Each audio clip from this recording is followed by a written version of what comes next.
एक ऐसी जगह जहां शूटिंग के दौरान लोगों ने भूत देखे, जहां एक एक्ट्रेस अचानक किसी और की आवाज में बोलने लगी और जहां का गार्ड आज भी कह रहा है रात को यहां मत आना।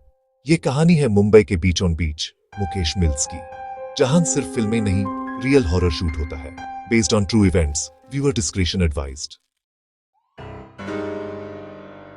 मुकेश टेक्सटाइल मिल्स को 1870s में बनाया गया था, साउथ बॉम्बे के कोलाबा एरिया में।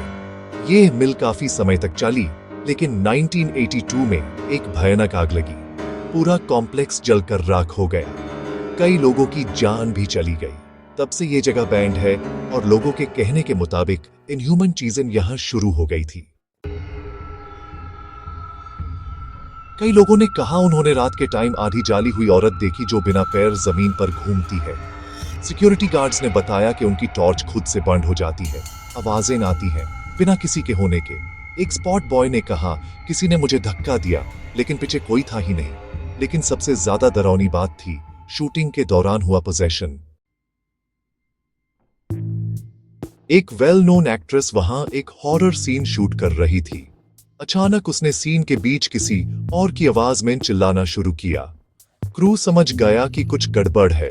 उन्होंने कैमरा बैंड किया, लेकिन उस एक्ट्रेस ने कहा, तुम लोगों को वार्निंग दी थी ना, यहां मत आना, अब भुगतो। जब उसे होश आया, उस कुछ याद ही नहीं था। ये बात बॉलीवुड के सेट में दिनों तक चर्चा में रही, लेकिन कोई ऑफिशियली एक्सेप्ट नहीं करता।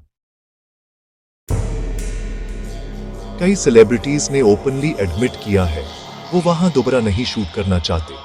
बिपाशा बसु, फरदीन खान या कई दूसरे एक्टर्स ने क्रीपी एक्सपीरियंस की बात की।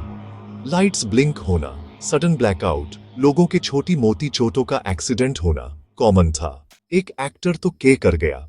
वो जगह जिंदा नहीं है, लेकिन वहां कुछ जिंदा है।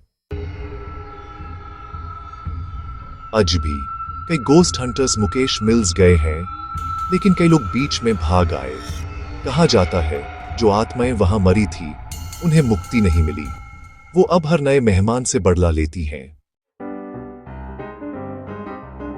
तो क्या आप कभी जाओगे मुकेश मिल्स, या फिर आप भी सिर्फ YouTube पे ही देखकर काफी मानोगे?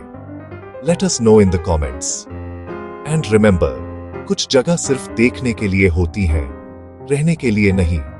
Like, share and subscribe for more spine-chilling real horror stories from India.